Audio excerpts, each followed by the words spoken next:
Here at Brooklyn Lodge on a beautiful Sunday afternoon. Ben Settree, hello. Hey Paul, thanks for coming. What a beautiful day. It's a beautiful part of the world here in Bathurst. I must say I've been lucky enough to get here a few times, and yeah, it's a great part of the world, isn't it? Yeah, we're really happy to be here. It's out of the way, and we don't get sort of too many visitors like yourself unless they're invited, so thanks for coming again. There's a reason for that, but we won't go into that one at all. Mate, I thought I'd call in on my way through. I'm going through to Queensland. I thought I'd call in after LUX AETERNA making it 8 from 8, and just doing a sensational job for Ricky Alchin and everyone else involved with the horse. But, you know, it's all got to start somewhere, and Brooklyn Lodge is where it started. Yeah, it did. You know, we bred her mother, and then we bred the foal, LUX AETERNA, in combination with the Laspina family. And, yeah, Ricky's doing a terrific job. They're having a great run with that filly, and I think she's it's hers to lose, the Breeders' Challenge, in a couple of weeks. She qualified again for the final last night, so she'll be the short price favourite. She's 8 from 8. She never, to my knowledge anyway, ever really actually looked like being beaten. No, she hasn't, you know, and talking to Ricky before she had her first start, he had a really good opinion of her right from the get-go.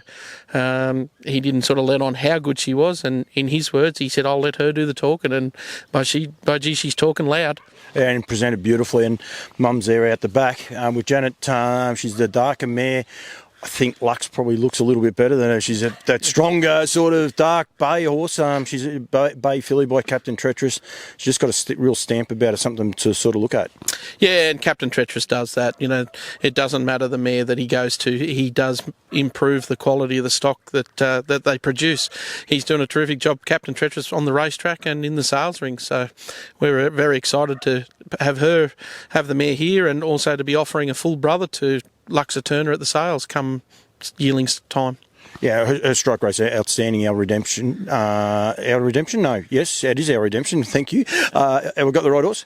Yeah, our redemption's out of her, but you know, LUX AETERNA's the star. Sorry, I was more meaning the mare's name. That's where I knew I was in trouble there for a minute.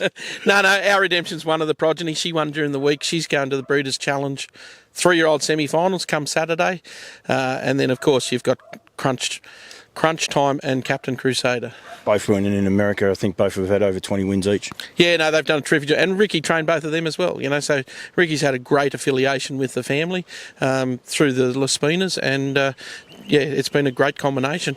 One of the reasons I'm here, though, is because of the nutrient sale, and it'll get here very, very quickly. We're only about probably 6 months off them coming around, and as you said then, you've got a full brother to her that's going to be offered up. I'm going to take a punt at the Sydney sales. I presume it'll be at the Sydney sales, but a full brother, it's going to be on a lot of people's radars to look at. Yeah, look, he's an outstanding type. You know, he's the colt in the paddock that you walk, when we go up the paddock, you know, people walk in and go, oh, what's that one? You know, so he's got the type and the looks to match the pedigree. So, yeah, he'll be in high demand, and, you know, high quality buyers, they'll be mad if they're not looking at him. Yeah, especially by that time Lux can do probably a few more wins. She might be up to about 15 or 16 by then if Ricky's doing his job properly. Yeah, look, you know, it doesn't matter what she's won, however many she's won. You know, she's stamped herself as the best 2-year-old filly in the country at the moment. And if she continues on a merry way over the next couple of weeks with the Breeders' Challenge, you know, there's not many fillies that are going to be able to hold a candle to her. She's, you know, dominant on type. She's dominant on the racetrack. She's dominant in the pedigree. You know, there's so much to like about her. Breed winners here at Brooklyn you have for a long, long time. We've actually got the mother of Max Delight out there, which is, Janet proudly just said to me then, still the highest priced yearling sold at the Sydney sales this year, 240,000? 245. Yeah, so that was a hell of a thrill to be able to produce that yearling and take him through the sales. Yeah, and he went on to do a great job as a racehorse, Max Delight. So, yeah, not only did he cost a pretty penny, he earned Mick Maxfield a pretty penny as well. Victoria Cup winner was run last night, and I mean that was at Bendigo when I was there. Fortunate enough to be there that night. It was a great night. But I think sometimes when you sell these horses for big money, you want them to go on, don't you? Like, and it's a good story when he does go on, and he's still racing now. I think he's about an 8 or 9-year-old. I mean, the longevity of the horse has been outstanding. Yeah, he's been very well managed in that regard. You know, Akey's done a terrific job, and the trainers that had him very early in the piece, he was with Darren Hancock very, very early. But, you know, they've done a great job looking after him. And 100% right, Paul. And it doesn't matter whether they're buying one of Brooklyn Lodge's yearlings or Ben Stud's yearling. When someone puts their money up on the table, you know, and a big chunk of money, they deserve a result. And if we're not all cheering for him to get a result, then there's something wrong with the game, because We need those people to stay in the game. So if they get a bad beat or they get a bad result, they're probably not going to reinvest. And harness racing needs those sorts of buyers to be repeat customers. Yeah, no, absolutely we do. Nutrient sales, they won't be far off. I'm not going to even have a crack at the dates. I do know Melbourne is in April on the 14th. I think Sydney might be in March, Betty. But you guys generally have a pretty big number of drafts. How many of you look like selling this year?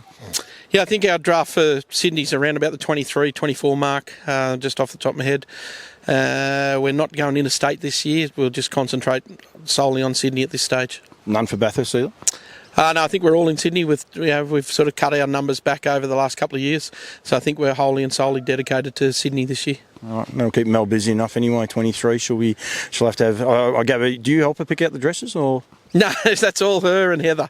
So Heather gets a run with doing the dress arrangements. But Mel does a fantastic job. We all know she's the boss when it comes to yearling prep. So she does a terrific job. The horses are always magnificent. It makes the job of selling them a lot easier. The online catalogue will be out very, very shortly for Nutrien. Benny, Janet, Mel, thank you, and congratulations too on the great job you guys are doing here, and well done to the Laspina family, Ricky Alchin and everyone else involved with LUX AETERNA. It's a great story, and we've got to make sure we sell these stories. I mean, these good stories, these good horses, and what they're able to do are why we all do this industry, so well done to you guys. Yeah, well, it'll be a while since we've had a filly go through the season unbeaten. You cast your mind back to names like Lombo Lafifi was a very good winner over time or whatever, but to go a whole season without being beaten is an amazing achievement. So he's hoping that she can continue on the path that she set, and good luck to everyone involved. Thank you very much, mate. Cheers. Thanks, Paul.